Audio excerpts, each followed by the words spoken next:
as we are discussing about cogeneration in ideal Rankine cycle. Here in this part of lecture we will try to solve a problem by applying the theoretical concepts studied in previous lecture. So let's start. The problem statement is consider the cogenerative plant as shown here in figure. Steam enters the turbine at 7 megapascal and 500 degrees C. Some steam is extracted from the turbine at 500 kilopascal for process heating. The remaining steam continues to expand to 5 kilopascal. Steam is then condensed at constant pressure and pumped to the boiler pressure of 7 megapascal. At times of high demand for process heat, some steam leaving the boiler is throttled to 500 kilopascal and is sent to the process heater. The extraction fraction are adjusted so that steam leaves the process heater as a saturated liquid at 500 kilopascal. It is subsequently pumped to 7 megapascal. The mass flow rate of steam through the boiler is 15 kg per second. So disregarding any pressure drops and heat loss in the piping and assuming the turbine and the pump to be isentropic, we have to find out the maximum rate at which process heat can be supplied and the pump produced and the utilization factor when no process heat is supplied. In part C, we have to determine the rate of process heat supply when 10% of the steam is extracted before it enters the turbine and 70% of steam is extracted from the turbine at 500 kilopascal for process heating. So the following data is given in the statement that the steam enters the turbine at 7 megapascal and 500 degrees C. After that, some steam is extracted at 500 kilopascal for process heating and the remaining steam expands to 5 kilopascal. Steam is then condensed at constant pressure and pumped to the boiler pressure of 7 megapascal. However, at times of high demand for process heating, some steam leaving the boiler is throttled to 500 kilopascal and is sent to the process heater. The extraction fraction are adjusted so that steam leaves the process heater as a saturated liquid at 500 kilopascal. It is subsequently pumped to 7 megapascal. The mass flow rate of steam through the boiler is 15 kg per second. Solution. A cogeneration plant is considered the maximum rate of process heat supply, the power produced and the utilization factor when no process heat is supplied, and the rate of process heat supply when steam is extracted from the steam line and turbine at specified ratios are to be determined. We have to assume that the steady flow operating conditions exist, pressure drops and heat losses in pipes are negligible, and the third one is kinetic and potential energy changes are negligible. However, the schematic of the cogeneration plant and the TS diagram of the cycle are shown here in figure.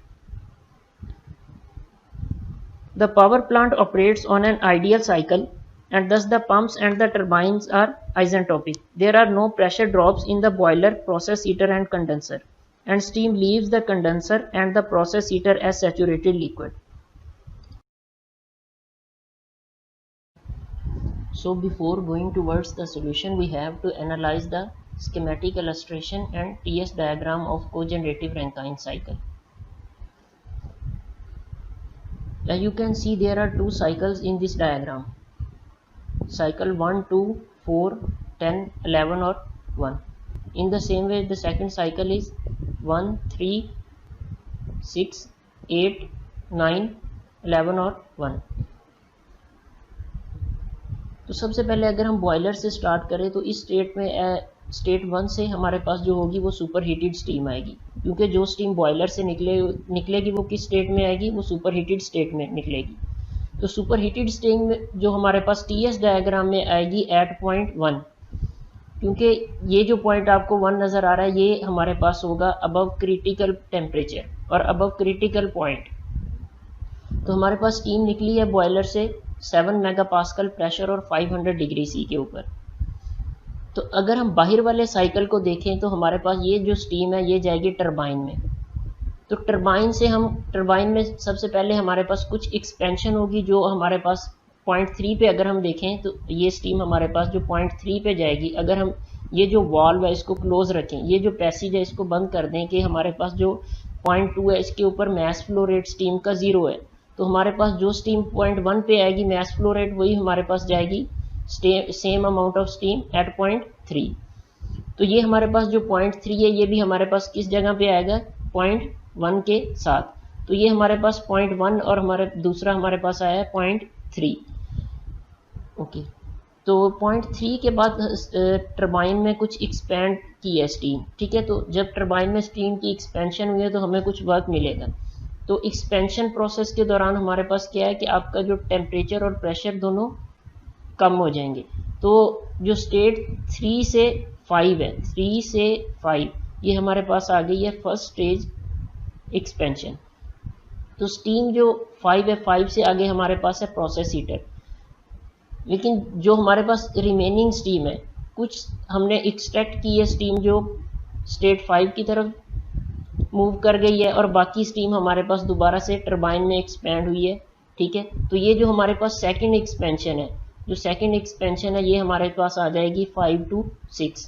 तो इस तरह से हमारे पास जो first expansion थी वो हमारे पास state 3 से 5 थी और दोबारा जो सेकंड एक्सपेंशन थी वो हमारे पास आ गई है 5 से 6। तो 0.5 पे हमने कुछ अमाउंट को एक्सट्रैक्ट किया है और इसको हमने भेज दिया प्रोसेस हीटर में। तो 0.6 पे हमारे पास आ गया है आगे कंडेंसर। तो जिस तरह आपको पता है कि जब हमने एक्सपेंशन स्टार्ट की थी तो हमारे पास जो प्रेशर था वो था 7 मेगा पास्कल। तो एक्सपेंशन के दौरान स्टीम का प्रेशर कम हो गया और अब इसका प्रेशर आ गया है कंडेंसर में 5 किलो पास्कल। तो कंडेंसर में स्टीम क्या है, कंडेंस होगी, इसका टेम्परेचर आपको पता है कि जब हम बात करते हैं कंडेंसेशन की तो इसमें फेज चेंज प्रोसेस है। तो फेज चेंज हमारे पास जो वेपर्स हैं वो लिक्विड में कन्वर्ट होंगे, तो फेज चेंज के दौरान हमारे पास जो टेम्परेचर है वो कांस्टेंट होगा। तो ये आएगी हमारे पास स्टेट 6 to 8। तो इसमें क्या है कि हमारे पास जो 6 to 8 है इसमें जो वेपर्स हैं वो कन्वर्ट हो जाएंगे लिक्विड में। तो 0.8 के ऊपर हमारे पास जो स्टीम है वो टोटली कन्वर्ट कर जाएगी सैचुरेटेड लिक्विड में, सैचुरेटेड लिक्विड के अंदर। तो जिस तरह आपको नज़र आ रहा है कि अगर हम इस TS डायग्राम में देखें तो ये जो 0.8 है ये किस लाइन के ऊपर है, ये सैचुरेटेड लिक्विड लाइन के ऊपर है। तो सैचुरेटेड लिक्विड लाइन के बाद हमारे पास आ गया इसके पॉइंट स्टेट 8 के बाद हमारे पास है पंप 1। तो पंप 1 क्या करेगा कि ये इसका प्रेशर बढ़ा देगा। तो जब इसका प्रेशर बढ़ेगा तो डेफिनेटली इसकी इंटरनल एनर्जी बढ़ जाएगी और इसका टेम्परेचर भी बढ़ जाएगा। तो ये जो हमारा 0.8 to 9 है इसमें क्या है कि उसका टेम्परेचर और प्रेशर दोनों राइज कर जाएंगे। तो 0.9 के ऊपर अब इसके बाद आ गया है मिक्सिंग चैम्बर। तो मिक्सिंग चैम्बर में अब हमारे पास 0.10 से जो स्टीम जो वाटर एंटर कर रहा है वो भी इसके अंदर मिक्स होगा। अब हम देखेंगे जो दूसरा साइकिल है 2, 4 और 10 वाला। तो इसमें यह कि अगर हम कुछ स्टीम को वो इन केसेस के अंदर के जब हमारे पास प्रोसेस हीटर में हीट जो रिक्वायरमेंट है हीटिंग वो ज़्यादा है, तो हम क्या करेंगे कि कुछ स्टीम बॉयलर से ही एक्सट्रैक्ट करवा लेंगे, ठीक है। तो कुछ स्टीम हम बॉयलर से जब एक्सट्रैक्ट करवाएंगे तो इसको एक्सपेंशन वाल्व के थ्रू प्रोसेस हीटर में डालेंगे। तो एक्सपेंशन वाल्व का इधर क्या पर्पस है, एक्सपेंशन वाल्व क्या करेगी, एक्सपेंशन वाल्व उसके प्रेशर को कम कर देगी, उसके प्रेशर को कम कर देगी। तो प्रेशर जब उसका कम होगा तो अगर हम देखें इसको TS डायग्राम के ऊपर तो 0.2 के बाद जो 0.4 है वो हमारे पास आ रहा है इस जगह। तो 0.4 पे क्या है कि इसकी प्रेशर जो प्रेशर है उसका वो कम हो गया। इसके प्रेशर की वैल्यू हमने की है 500 किलो पास्कल के ऊपर। तो जब हमने प्रोसेस हीटर में स्टीम को लेके जाना है तो वो तब भी इंटरमिक्स और कंटेनर के अंदर एंटर हो सकेगी कि जब स्टेट 4 और स्टेट 5 की स्टीम का प्रेशर सेम होगा। लेट्स सपोज अगर मैं बात करूं कि स्टेट 5 पे जो स्टीम है इसका प्रेशर है 1000 किलो पास्कल, तो ये क्या है कि ये स्टीम स्टेट 5 से तो एंटर होगी लेकिन ये स्टेट 4 वाली स्टीम को कंटेनर के अंदर एंटर नहीं होने देगी। क्यों? क्योंकि जो स्टेट 4 की स्टीम है उसका प्रेशर कम है। इसी तरह से अगर स्टेट 4 की स्टीम का प्रेशर ज़्यादा होगा तो वो स्टीम प्रोसेस हीटर में तो जाएगी लेकिन ये स्टीम ब्लॉक कर देगी स्टेट 5 को, स्टेट 5 वाली स्टीम को प्रोसेस हीटर के अंदर एंटर होने में। तो ये हम क्या करते हैं कि जो एक्सपेंशन वाल्व है ये क्या करेगी, ये जो इसका प्रेशर है उसको कम करके कर देगी उस स्टीम के प्रेशर के इक्वल जो है स्टेट 5 से एंटर कर रही है। तो इस तरह से 4 और 5 का प्रेशर हो गया सेम। तो हमारे पास TS डायग्राम में ये पॉइंट ये देखें कि ये हमारे पास जो है स्टीम है स्टेट 5 के ऊपर। तो इसमें अगर ये हम पॉइंट देखें तो इसमें हमारे पास ये हमारे आ गया है क्वालिटी रीजन के अंदर, यानी सैचुरेटेड लिक्विड वेपर। तो इसमें ये हमें पता चल रहा है कि ये जो 0.5 वाली है ये हमारे पास सुपर हीटेड स्टीम नहीं है, ये हमारे पास सुपर हीटेड स्टीम नहीं है, क्योंकि ये टरबाइन से कुछ एक्सपेंशन के बाद उसका प्रेशर कम हो गया, टेम्परेचर कम हुआ है, तो ये एक्सपेंशन के बाद आई है, तो इसमें में भी कुछ कंटेंट लिक्विड के भी आ गए हैं। लेकिन जब हम बात करें जो बॉयलर से हमारे पास स्टीम आ रही है स्टेट 4 की तरफ, तो ये हमारे पास अभी भी सुपर हीटेड, प्रेशर उसका कम हो गया है लेकिन अभी भी ये सुपर हीटेड स्टीम है। तो ये हमने क्यों किया है, क्योंकि अब हमारे पास जो प्रोसेस हीटर है इसमें हमारी हीटिंग रिक्वायरमेंट ज़्यादा है, इसमें हमारी रिक्वायरमेंट ज़्यादा है। तो हम क्या करेंगे कि हम कंप्रोमाइज़ करेंगे कि इलेक्ट्रिसिटी प्रोडक्शन जो टरबाइन में है उसको हम कम कर देंगे और जो हमारी स्टीम है उसको हम यूटिलाइज करेंगे प्रोसेस हीटिंग के दौरान। तो इस तरह से हमारे पास जो ये जो 4 और 5 वाली स्टीम है ये मिक्स होगी और ये आ जाएगी प्रोसेस हीटर के अंदर। अगर हम टीएस डायग्राम में देखें तो ये प्रोसेस हीटर के दौरान आप प्रोसेस हीटर में जो टेम्परेचर है वो स्टीम का उसको आप किसी भी पर्पज़ के लिए यूज़ करोगे, जिस तरह से हमने पहले बात की है कि जिस आप डाइंग के लिए उसको यूज़ करते हो, फूड इंडस्ट्री में, स्टील मैन्युफैक्चरिंग इंडस्ट्री में, तो क्या है कि उसका टेम्परेचर वो कम हो जाएगा। तो अगर हम देखें टीएस डायग्राम में 5 से 7 की तरफ, तो अब जो है 4 और 5 वाली स्टीम है वो मिक्स हो गई है और ये अब क्या है कि इसने क्या किया है कि अपना फेज चेंज किया है। तो फेज चेंज के दौरान 5 और 7 के दौरान इसका टेम्परेचर है कांस्टेंट, तो 7 पे आके ये हमारे पास बन गई है सैचुरेटेड लिक्विड। तो सैचुरेटेड लिक्विड बन गई है। अब हमने क्या करना है कि अब हमने जाना है मिक्सिंग चैम्बर की तरफ, मिक्सिंग चैम्बर की तरफ। तो मिक्सिंग चैम्बर में क्या है कि हमारे पास जो सैचुरेटेड लिक्विड है एट स्टेट 7 और सैचुरेटेड लिक्विड जो हमारे पास है स्टेट 9 के ऊपर, वो क्या है कि मिक्स होगा। तो हमारे पास जो सैचुरेटेड लिक्विड आ रहा है प्रोसेस हीटर से उसका टेम्परेचर है ज़्यादा। तो जिस तरह इधर आप हम टीएस डायग्राम में देखें तो हमारे पास जो 0.7 है ये 0.9 से और 0.8 से ऊपर है। तो ये इन दोनों स्टेट्स के ऊपर अब ये हमारे पास सैचुरेटेड लिक्विड है 7 पे और 8 पे। जो सैचुरेटेड लिक्विड हमारे पास 8 पे था उसको हमने पंप 1 के थ्रू पंप किया और मिक्सिंग चैम्बर में सेंड कर दिया। इसी तरह से अब हमारे पास जो 0.7 के ऊपर सैचुरेटेड लिक्विड था इसका टेम्परेचर हमारे पास ज़्यादा है, इसको हमने पंप किया है मिक्सिंग चैम्बर की तरफ, तो ये हमारे पास चला जाएगा स्टेट 10 के ऊपर।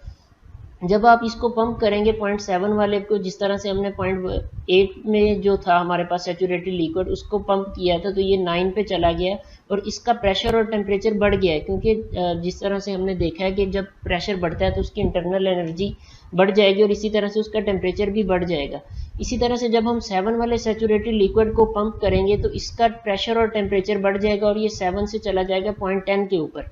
लेकिन अभी अगर हम देखें कि ये जो 0.11 है जो मिक्सिंग चैम्बर के बाद है, ये हमारे पास 0.9 से अबव है और 0.10 से बिलो है, क्योंकि हमारे पास जो मिक्सिंग चैम्बर के बाद टेम्परेचर आएगा वो इनको मिक्स करने के बाद 0.9 वाली सैचुरेटेड लिक्विड को और 0.10 वाले को मिक्स करने के बाद हमारे पास आएगा।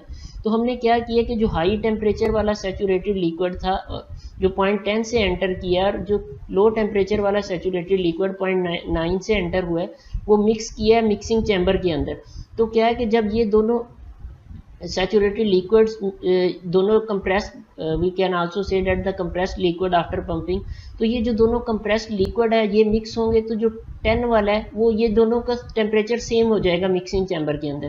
तो ये किस टेम्परेचर पे आएंगे, जो 10 से एंटर किया है उसका टेम्परेचर कुछ कम होगा 11 पे आ जाएगा, इसी तरह से जो 9 से एंटर हुआ है उसका टेम्परेचर कुछ बढ़ जाएगा और ये 11 पे चले जाएंगे। तो ये मिक्सिंग चैम्बर के बाद जो स्टेट हमारे पास आ रही है 11, इसके बाद ये जो हमारे पास 11 वाला कंप्रेस्ड लिक्विड है ये हम सेंड करेंगे बॉयलर के अंदर।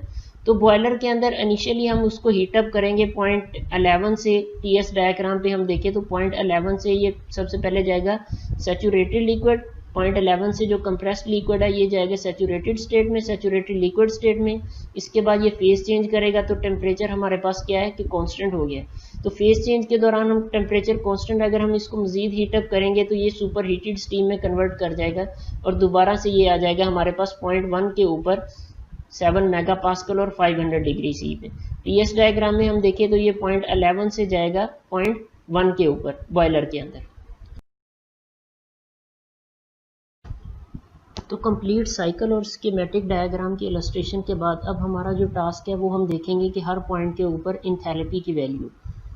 तो हर कंपोनेंट को एनालाइज करने के लिए, जिस तरह अगर हम पंप की बात करते हैं तो पंप का वर्क रिक्वायरमेंट और इसी तरह से टरबाइन की वर्क आउटपुट, हीटर और प्रोसेस हीटर में हमारे पास बॉयलर और प्रोसेस हीटर के अंदर जो हीटिंग रिक्वायरमेंट, तो इसके लिए हमारे पास क्या है कि इंथैल्पी की वैल्यू आपके पास हर स्टेट के ऊपर होनी चाहिए। तो अगर हम पंप की बात करें, पंप 1 की बात करें, तो पंप 1 में हमारे पास जो लिक्विड एंटर कर रहा है वो कर रहा है स्टेट 8 के ऊपर। तो स्टेट 8 के ऊपर हमें पता है कि स्टेट 8 के ऊपर हमारे पास, अगर हम टीएस डायग्राम में भी देखें तो ये हमारे पास है सैचुरेटेड लिक्विड। इसी तरह से अब हमारे पास स्टेट 8 के ऊपर इसका प्रेशर भी हमें पता है कि ये 5 किलो पास्कल जो कंडेंसर से हमारे पास है वो आ रहा है हमारे पास 5 किलो पास्कल से। तो इसका हमने प्रेशर को बढ़ाया है, पंप किया है, तो इसके प्रेशर को हमने बढ़ा दिया है। तो अगर हम टीएस डायग्राम में देखें और स्कीमेटिक इसकी इलस्ट्रेशन देखें तो अब पंप 1 के बाद हमारे पास जो इसका प्रेशर है वो चला गया है 7 मेगा पास्कल के ऊपर। तो ये अब चला गया है 7 मेगा पास्कल के ऊपर। तो अब हम अगर पंप 1 की बात करें तो पंप 1 के लिए हम ये एक्सप्रेशन यूज़ कर सकते हैं कि W pump 1 is equal to V8 P9 minus P8, क्योंकि अब हमारे पास P9 और P8 के ऊपर दोनों स्टेट्स के ऊपर हमें प्रेशर की वैल्यूज़ पता है। तो V8 के लिए अब हम क्या करेंगे कि सैचुरेटेड लिक्विड, क्योंकि अब हमारे पास जो इन स्टेजेस के ऊपर है सैचुरेटेड लिक्विड, तो अब हम क्या करेंगे कि अब हम सैचुरेटेड लिक्विड जो प्रेशर टेबल है उसकी वैल्यूज़ देखेंगे। तो सैचुरेटेड लिक्विड प्रेशर टेबल के लिए हम जाएंगे टेबल A5 के ऊपर, और इसमें 5 किलो पास्कल के ऊपर अगर हम देखें कि सैचुरेटेड लिक्विड स्पेसिफिक वॉल्यूम क्या है, तो स्पेसिफिक वॉल्यूम हमारे पास आएगा 0.001005 मीटर क्यूब पर केजी। तो ये वैल्यू हम पुट करेंगे फार्मूला के अंदर, तो हमारे पास P9 और 8 के ऊपर प्रेशर की वैल्यूज़ गिवन है। तो इस तरह से कुछ सिंप्लीफिकेशन के बाद जो हमारे पास जो W पंप है, जो वर्क रिक्वायर्ड है पंप 1 के लिए, वो हमारे पास आएगा 7.03 किलो जूल पर केजी। इसी तरह से अगर हम पंप 1 की बात करें तो उस पर भी स्टेज हमारे पास 7 से एंटर कर रहा है सैचुरेटेड लिक्विड। तो इसमें भी हमारे पास सैचुरेटेड लिक्विड है, उसमें हमारे पास प्रेशर हमें पता है कि जो स्टेज प्रोसेस हीटर से हमारे पास आया है सैचुरेटेड लिक्विड, उसका प्रेशर है हमारे पास 500 किलो पास्कल। तो इसको हमने सेम प्रेशर के ऊपर जो हमने पंप 1 के थ्रू, ताकि हम मिक्सिंग चैम्बर में प्रेशर, जिस तरह से प्रीवियस स्लाइड में मैंने आपको बताया कि किस तरह से हम जब मिक्सिंग चैम्बर के अंदर जाते हैं तो हमारे पास दोनों स्टीम्स की प्रेशर की वैल्यूज़ जो हैं वो सेम होनी चाहिए। जो स्टेट हम एंटर कर रहे हैं स्टेट 10 से, और इसी तरह से जो सैचुरेटेड लिक्विड एंटर कर रहा है स्टेट 9 से, तो उन दोनों का प्रेशर सेम होना चाहिए। तो हम पंप 2 से इसके प्रेशर को लेके गए हैं 7000 और 7 मेगा पास्कल, 7000 किलो पास्कल और 7 मेगा पास्कल। तो इसी तरह से अब हमें स्टेट 10 और 7 के ऊपर भी एक प्रेशर की वैल्यू पता है, लेकिन V7 जो स्पेसिफिक वॉल्यूम है हमारे पास वो 500 किलो पास्कल के ऊपर, उसकी वैल्यू हमने देखनी है टेबल से। तो अब हम टेबल पे मूव करेंगे, जिस तरह से सैचुरेटेड लिक्विड प्रेशर टेबल है हमारे पास टेबल A5, लेकिन अब हम इसमें देखेंगे किसके ऊपर, 500 किलो पास्कल के ऊपर। तो 500 किलो पास्कल के ऊपर अगर हम देखें तो ये हमें वैल्यू आएगी सैचुरेटेड लिक्विड जो हमारे पास स्पेसिफिक वॉल्यूम है, यह है 0.001093 मीटर क्यूब पर केजी। तो ये हम जो 0.001093 इसको हम पुट करेंगे फार्मूला में, और इस तरह से हम कुछ सिंप्लीफिकेशन के बाद जो वर्क रिक्वायर है पंप 2 के लिए वो हम इसको निकाल लेंगे। तो ये हमारे पास जो वैल्यू आएगी सिंप्लीफिकेशन के बाद ये आएगी 7.10 किलो जूल पर केजी।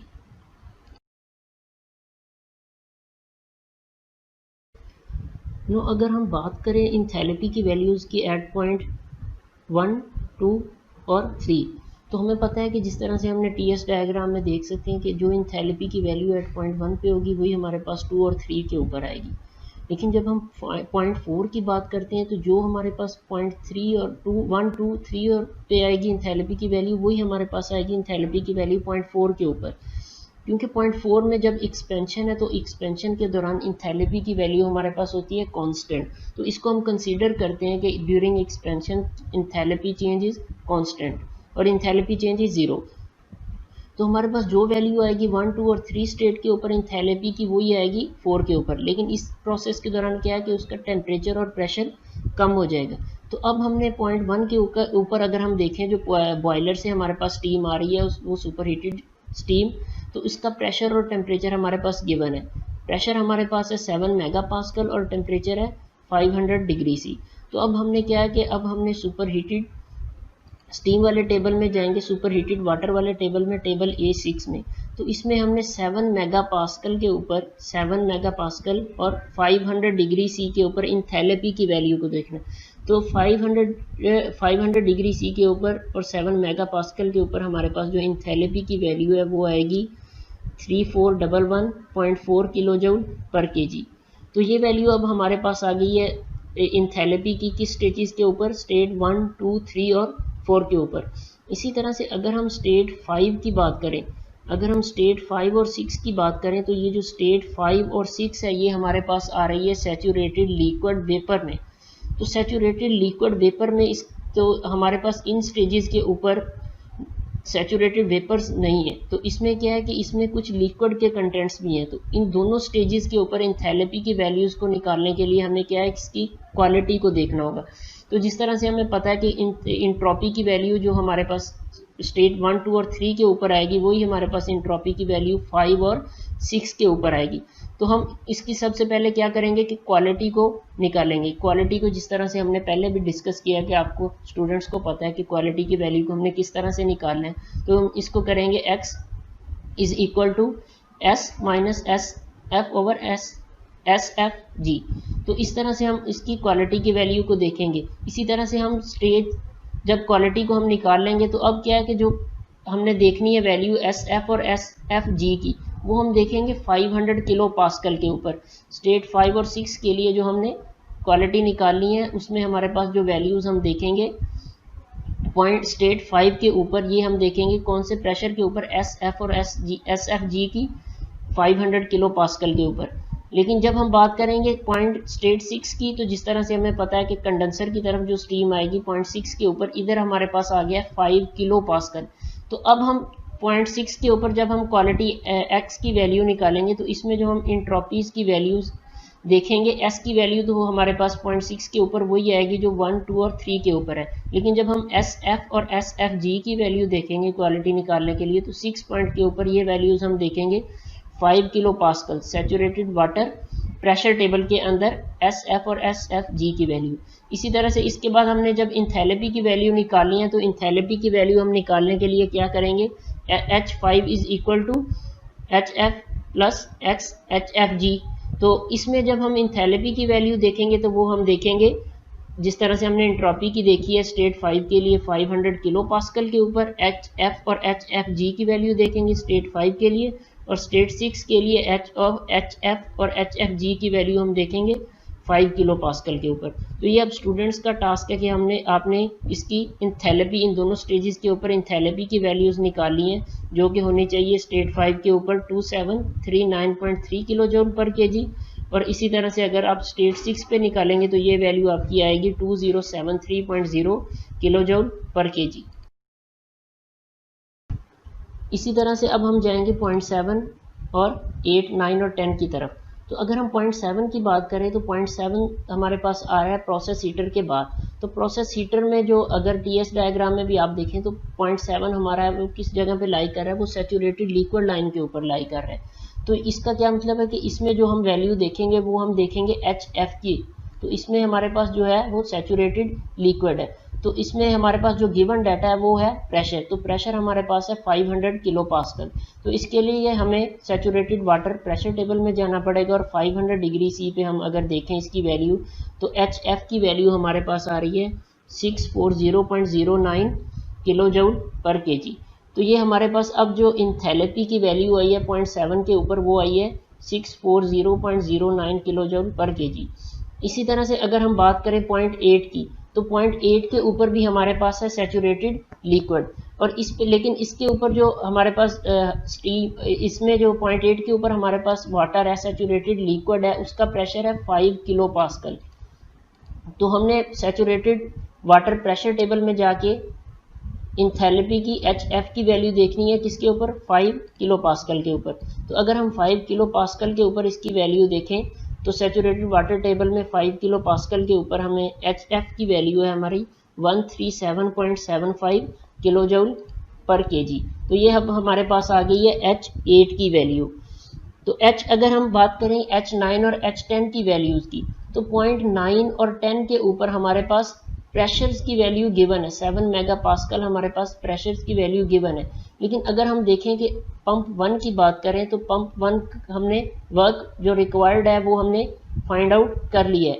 तो हम पंप 1 का जो वर्क हमने फाइंड आउट किया था तो उसके लिए हमने इक्वेशन यूज़ की थी W is equal to V8 P9 minus P8। लेकिन हम पंप 1 के वर्क के लिए एक और इक्वेशन इंथैल्पी की टर्म में यूज़ जो करते हैं वो आपको पता है कि वो हम यूज़ करेंगे। अगर हम पंप 1 की बात करें तो ये हमारे पास आएगी WP1 is equal to H8 minus H9। तो अब हमारे पास इसमें अगर आप देखें तो अगर हम पंप 1 की बात करें तो P1 इज इक्वल टू आ जाएगा H9 माइनस H8। तो इस इक्वेशन को अगर आप रीअरेंज करेंगे किसकी H9 पे इंथैल्पी की वैल्यू फाइंड करने के लिए, तो ये हमारे पास बनेगी H9 is equal to H8 plus W pump 1। तो H8 की वैल्यू हमने फाइंड की है। इसी तरह से हमें पंप 1 का वर्क भी पता है, तो अगर हम इसमें ये वैल्यूज़ को पुट करते हैं तो हम इजीली फाइंड कर सकते हैं enthalpy at state 9 that will be equal to 144.78 kilo joule पर केजी। इसी तरह से अगर हम इंथैल्पी की एक्सप्रेशन को रीअरेंज करें पंप 1 के लिए, तो पंप 1 के लिए जो इंथैल्पी की टर्म में हमारे पास एक्सप्रेशन बनेगा वो WP2 is equal to H10 minus H7 आएगा। तो H10 पे अगर हम इंथैल्पी की वैल्यू देखना चाह रहे हैं, इसी एक्सप्रेशन को रीअरेंज करते हैं तो ये हमारे पास एक्सप्रेशन H10 पे के लिए बन जाएगा H10 is equal to H7 plus W pump 2 work. तो पंप 2 वर्क हम पहले से निकाल चुके हैं, H7 की वैल्यू भी हमें पता है। तो इस एक्सप्रेशन में अगर हम इन दोनों फैक्टर्स की वैल्यू को पुट करें तो हमारे पास इंथैल्पी आ जाएगी एट स्टेट 10। तो ये हमारे पास आएगी 647.19 किलो जूल पर केजी।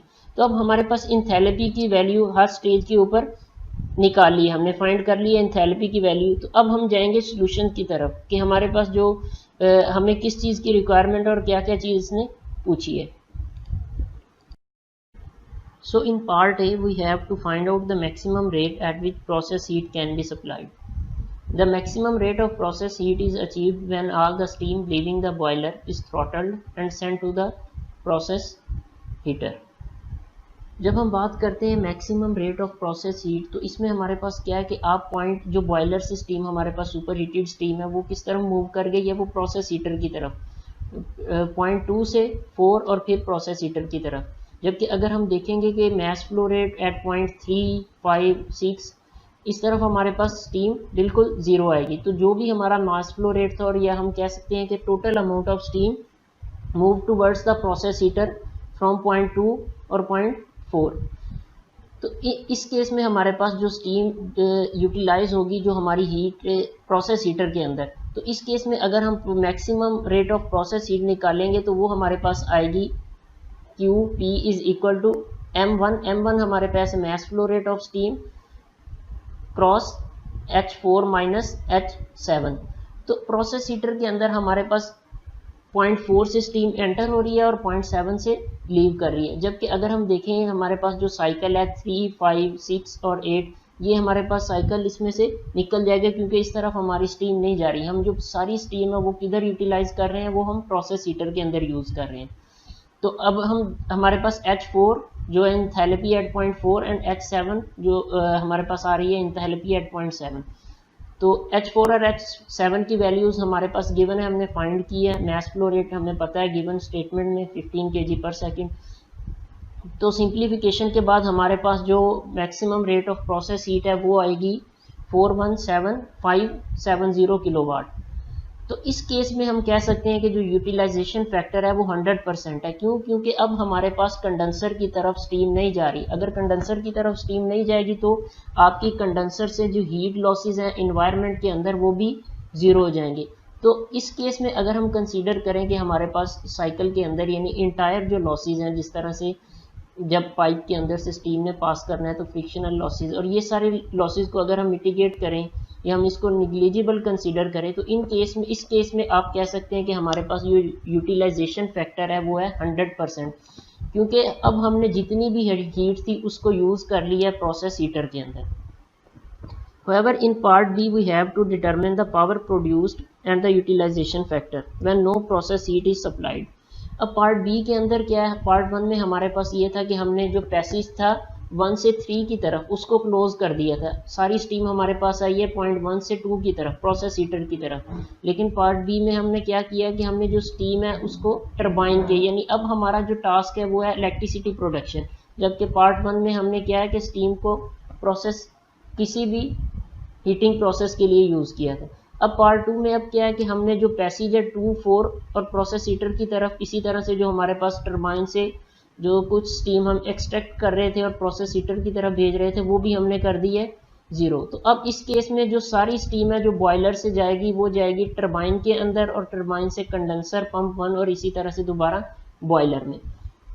तो इस केस में हम कह सकते हैं कि जो हमारे पास मैस फ्लो रेट है एट पॉइंट 3, एट पॉइंट 6 और एट पॉइंट 1 वो होगा हमारे पास 15 kg पर सेकेंड, जबकि एट पॉइंट 2 और पॉइंट 5 के ऊपर जो हमारा मैस फ्लो रेट है वो हो जाएगा 0। तो इसके बाद अब हमने निकालना है यूटिलाइजेशन फैक्टर का। हमें पता है कि यूटिलाइजेशन फैक्टर हमारे पास है वो है W net plus QP over heat supplied in boiler over Q इन, जिसको हम बोल अब हमने W नेट निकालने के लिए हमें पता है कि जो W नेट है वो हमारे पास है W turbine minus W pump. तो सबसे पहले हम जो टरबाइन का वर्क है, जो इलेक्ट्रिसिटी प्रोडक्शन है वो निकालेंगे। तो उसका क्या है कि आपको पता है कि जब हम एंथैल्पीज की वैल्यूज हमने पहले से फाइंड कर ली हैं, तो हम इस इक्वेशन को इस तरह से लिख सकते हैं कि W turbine is equal to M3 और M multiplied by H3 minus H6। H3 और H6 की वैल्यूज हमें पता है, मैस फ्लो रेट भी गिवन है 15 kg पर सेकेंड। तो इससे हम निकालेंगे W टरबाइन जो हमारे पास आएगा 20076 किलोवाट। तो W पंप निकालने के लिए क्या है कि हमें इंथैल्पीज कौन कौन सी चाहिए होंगी, इंथैल्पीज आपको चाहिए होगी एट स्टेट 8 और एट स्टेट 9। तो हम इसको इस तरह से लिख सकते हैं कि W is equal to M H9 minus H8। तो H9 और H8 दोनों इंथैल्पीज की वैल्यू हमने फाइंड कर ली है, मैस फ्लो रेट भी है हमारे पास। तो W pump after some simplification W pump हमारे पास आएगा 105 किलोवाट। तो अब हमारे पास W टरबाइन भी है और W पंप भी हमने फाइंड कर लिया है। तो अब हम इजीली फाइंड आउट कर सकते हैं कि W नेट जो हमारे पास नेट वर्क है वो आएगा हमारे पास W turbine minus W pump. तो W टरबाइन जो हमारे पास है 20076, इसमें से हम निकाल देंगे W पंप 105। तो अब हमारे पास जो नेट वर्क है वो आ रहा है तकरीबन अप्रॉक्सीमेटली 20 मेगावाट, अप्रॉक्सीमेटली 20 मेगावाट।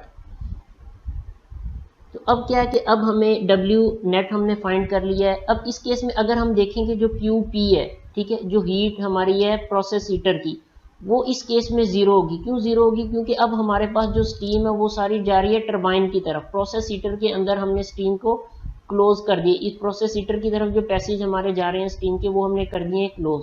तो सिंपली इस केस में हमारे पास जो QP है वो आ जाएगा 0। अब हमने निकालना है Q इन, जो हम हीट सप्लाई कर रहे हैं बॉयलर के अंदर। तो वो निकालने के लिए हम क्या करेंगे, Q in is equal to M H1 minus H11। तो H1 और H11 की वैल्यूज़ हमें पता है, मैस फ्लो रेट भी। तो हमारे पास जो हीट सप्लाइड है इन बॉयलर वो आएगी आफ्टर सम सिंप्लीफिकेशन 48999 किलोवाट। तो अब हमने W नेट भी निकाल लिया है, प्रोसेस QP जो हमारे पास 0 है वो भी हमें पता चल गया और Q इन भी हमने निकाल लिया। तो अब हम यूटिलाइजेशन फैक्टर को फाइंड आउट कर सकते हैं। तो यूटिलाइजेशन फैक्टर को हम किस तरह से लिखते हैं, utilization factor symbolized with epsilon is equal to W net plus QP over Q इन।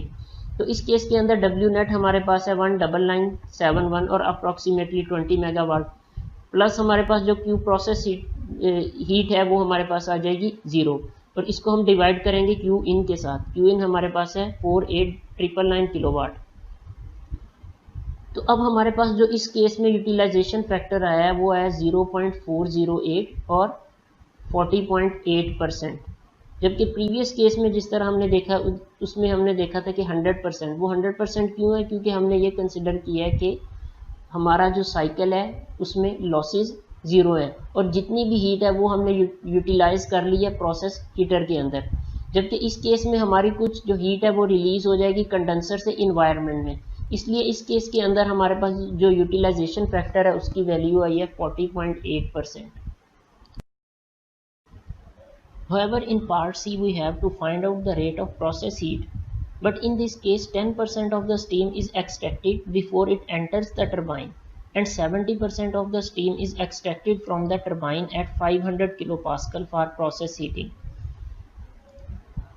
सो इस केस में अब हमारे पास क्या है कि 10% स्टीम हमने एक्सट्रैक्ट कर ली है, ठीक है। बॉयलर जब स्टीम ट्रेवल की है 1 से 0.2 के ऊपर हमने 10% स्टीम को एक्सट्रैक्ट कर ली है, ठीक है। बाकी जो स्टीम हमने 70% स्टीम, बाकी स्टीम टरबाइन में एक्सपेंशन के बाद 0.5 से 70% स्टीम हमने एक्सट्रैक्ट की है और इसको प्रोसेस हीटर में भेजा है।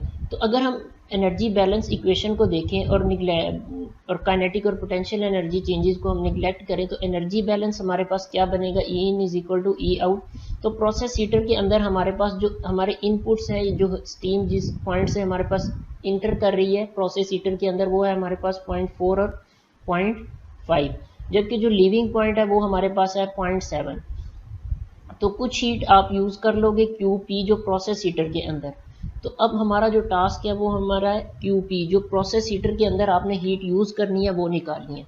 तो अगर हम इस इक्वेशन को बैलेंस करें तो हम इसको इस तरह से लिख सकते हैं कि M4H4 plus M5H5 is equal to, जो हीट आउट हमारे पास है वो क्या है, जो प्रोसेस हीटर के अंदर है QP प्लस, और जो हमारे पास 0.7 पे एग्जिट कर रही है M7H7। तो मैस फ्लो रेट अब हमारे पास इस केस में 10% जो स्टीम है वो आई है 0.4 के ऊपर। तो हम अगर मैस फ्लो रेट एट 0.4 निकालेंगे तो वो हमारे पास जो टोटल स्टीम है वो 15 kg पर सेकेंड है। इसका 10% इसको मल्टीप्लाई कर देंगे 0.1 के साथ। तो अब 1.5 kg पर सेकेंड जो मैस फ्लो रेट है वो हमारे पास है 0.4 के ऊपर। इसी तरह से अगर हम 0.5 पे देखेंगे तो इधर से हमने 70% जो है वो एक्सट्रैक्ट की है। तो अब 15 kg पर सेकेंड को हम मल्टीप्लाई करेंगे 0.7 से के साथ, तो अब हमारे पास जो M5 है वो आएगा 10.5 kg पर सेकेंड। तो M7 के ऊपर अगर हम देखेंगे तो जो स्टीम है M4 और M5 ये प्रोसेस हीटर के अंदर ऐड हो रही है। तो ये दोनों का जो प्लस, अगर हम इसको M7 निकालना जाए तो हम इसको इस तरह से लिखेंगे M7 is equal to M4 plus M5, क्योंकि प्रोसेस हीटर के अंदर हमारे पास जो इनलेट्स हैं वो 2 है और आउटलेट एक ही है। तो अब हमारे पास जो M7 है वो आएगा 12 kg पर सेकेंड। इंथैल्पीज एट 0.4, 5 और 7 हमने कैलकुलेट कर ली है। मैसेज 4, 5 और 7 के ऊपर अभी हमने निकाले हैं। अब हम इस इक्वेशन इसको अब इक्वेशन जो हमारे पास QP आउट की उसके अंदर ये सारी वैल्यूज़ को पुट करेंगे और आफ्टर सम सिंप्लीफिकेशन हमारे पास जो QP आउट है वो आएगा 26.2 मेगा पास्कल। तो ये हमारे प्रॉब्लम के थे तीनों parts. Students should have to practice some more problems related to the topic. Thank you for your attention.